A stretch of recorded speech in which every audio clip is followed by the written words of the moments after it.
Gabriela Domenzain, the new director of the Latino Policy Institute at Roger Williams. Hi. Thanks for coming in. Thanks for this having me. This is the studio. Take a little step over here, put your foot on the red, and you can talk right to the folks here. You just started at Roger Williams August 15th. I did. I'm the new director of the Latino Policy Institute, which seeks to really inform the community and Rhode Islanders on the impact Latinos have on the state, and also obviously their priorities. What do they need? What are they succeeding in? Where do we need help? So it's really interesting to be here. Well, especially an interesting time with DACA today. You come from the political world. You were with O'Malley, Congressional Latino Caucus. Talk with us a little bit. We were just talking with Jennifer Lawless down at American University about how things sort of rolled out in maybe the last week after what we had heard all along from President Trump, both on the campaign trail and since he's been in office. Were you surprised at what we heard this morning? I wasn't. I don't think that anybody could be surprised. We have a president who ran on an anti-immigrant, anti-Mexican, anti-Latino platform. He's espoused nativist ideas. He's said that white supremacists are good people. He's proven time and time again that the xenophobia with which he ran is real for him. So what I thought was particularly cruel was keeping all of us who know and love Dreamers and them on this, kind of edge of their seat. We might, delay this. We might end this. These are people's lives. I mean, we're talking about close to 1 million people, and that's just them. If you multiply that by those of us who love them, who learn from them, there are teachers who teach them, there are students, there are neighbors.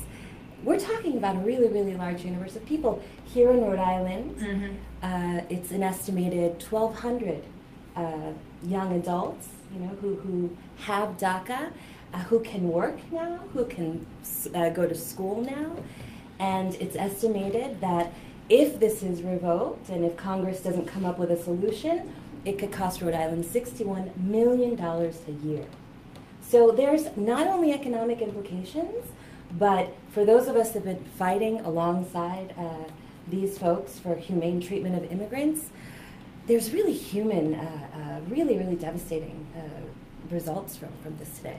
So talk with us about how were you lured to come to Roger Williams University? Who reached out, who courted you? How did you get pulled over from the world of politics to academia? Because, let's face it, they are intertwined. You talk about numbers, you talk about, we've seen reports come out from the Latino Policy Institute. They are a great resource here in the state for those absolutes, those numbers. So how did you tell us about your path here? Well, we can't really talk about creating legislation or policy that works for all of us unless we know who we're legislating. And in Rhode Island and in other places in the country, unfortunately, when we talk about the Latino community, we tend to rely on stereotypes rather than facts. So it makes a difference for somebody if they know, for example, that 1,400 people who are in our schools paying tuition and in our local economy disappear or were deported, $61 million would be lost from the economy. That's an actual tactile number. And that's what we seek to do on other issues. So it's important. And as far as the local versus national, I think, I spent about 20 years at the national level in media, in politics, with presidential campaigns. I believe change, the only place that change is going to happen, especially over the next 4 years, is at the local level. Mm-hmm. And I found in most Rhode Islanders that I'm meeting, I'm brand new, but in most Rhode Islanders, a real willingness to learn about this community and to see how, all aspects from the private sector to the government sector to the nonprofit sector can actually help them, because when they succeed, we all succeed. So you got lured here to Rhode Island. You're at Roger. You literally just started about 3 weeks ago. Yeah. Yeah. So talk to us about what the year is ahead. We're here on the press side of things. We see the reports come out. What can we anticipate coming out of the Latino Policy Institute? I think, look, right now I'm getting to know a community that, as I said, I've advocated for Latinos at the national level, but this is, a new locale for me.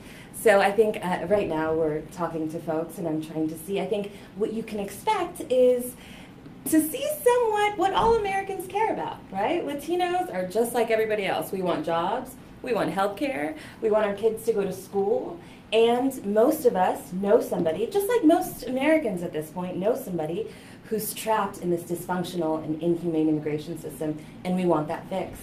So I think the first task is to figure out what the Latino priorities are of the actual community, and then see what we can put out and work with stakeholders to inform good policy decisions. And as I said, I think what I found now is in Rhode Island, most people are really open to this. You know, that they want the numbers. They want to be able to do right by this community. So I'm excited to help them. So talk with us a little bit. You know, we see DACA. You mentioned, what, 1,200 here in Rhode Island. You've seen pronouncements from politicians, especially for the younger ones who are the dreamers, that saying, you know, we're going to kind of try to protect them. Let's walk through how practical that is when you hear the pronouncements. You know, are we seeing ICE coming in, or is it, you know, when they need to take a next step for some sort of legal purpose?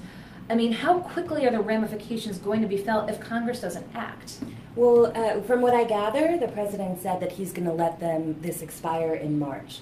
So what that means is that the 800,000 folks that are in the system, whose addresses are in the system, who pay taxes, who are working, who are students, that the government now has a list of those names. And I'm, you know, seeing you breathe in and out because that is really scary, right?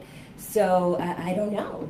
We're in uncharted territory. I mean, we were in uncharted territory when President Obama was forced to do this because of the Republican intransigence on this issue.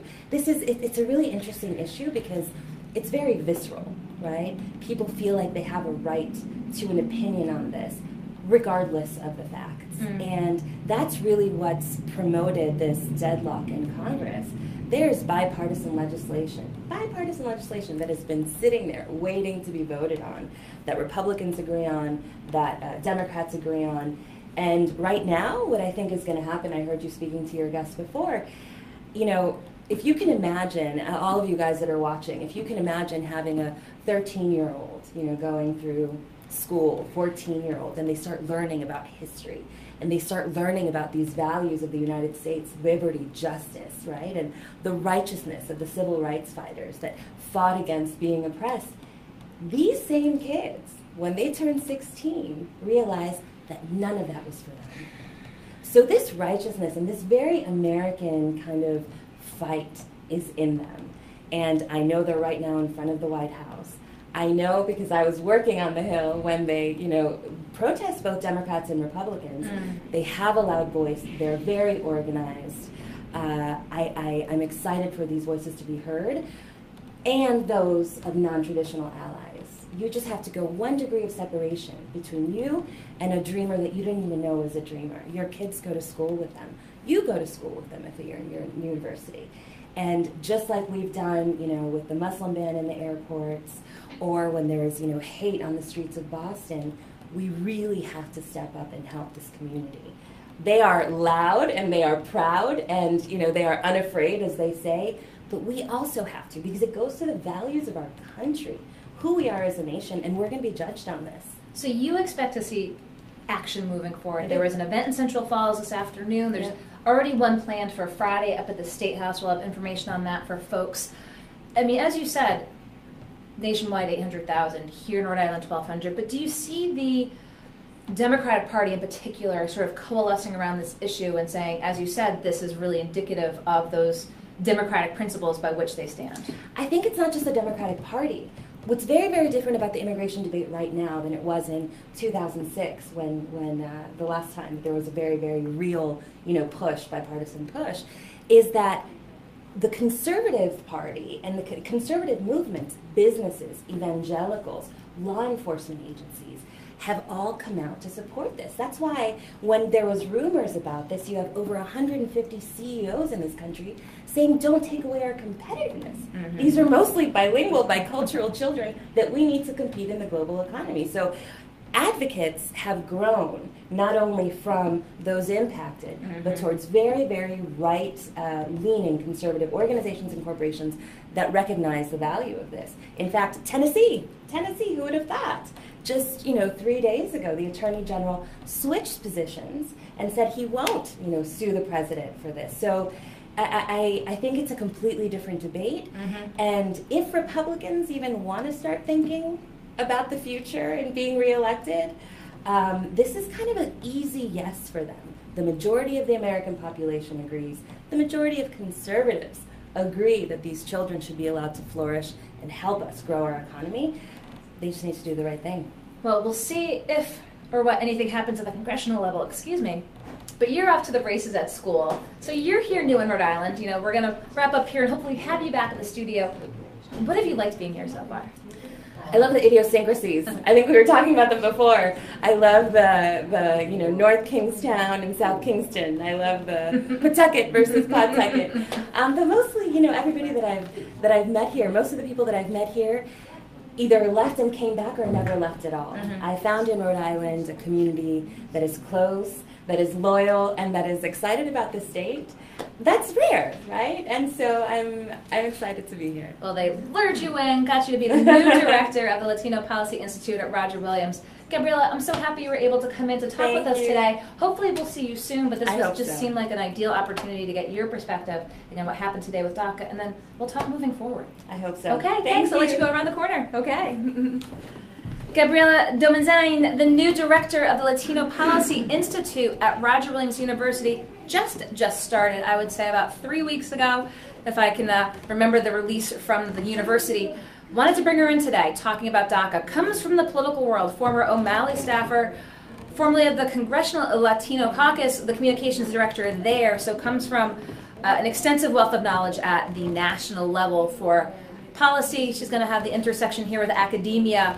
I'm sure we'll be seeing more out of the Latino Policy Institute moving forward. So I want to wish you a warm welcome to Gabriela here to Rhode Island. Hopefully we will talk with her again soon.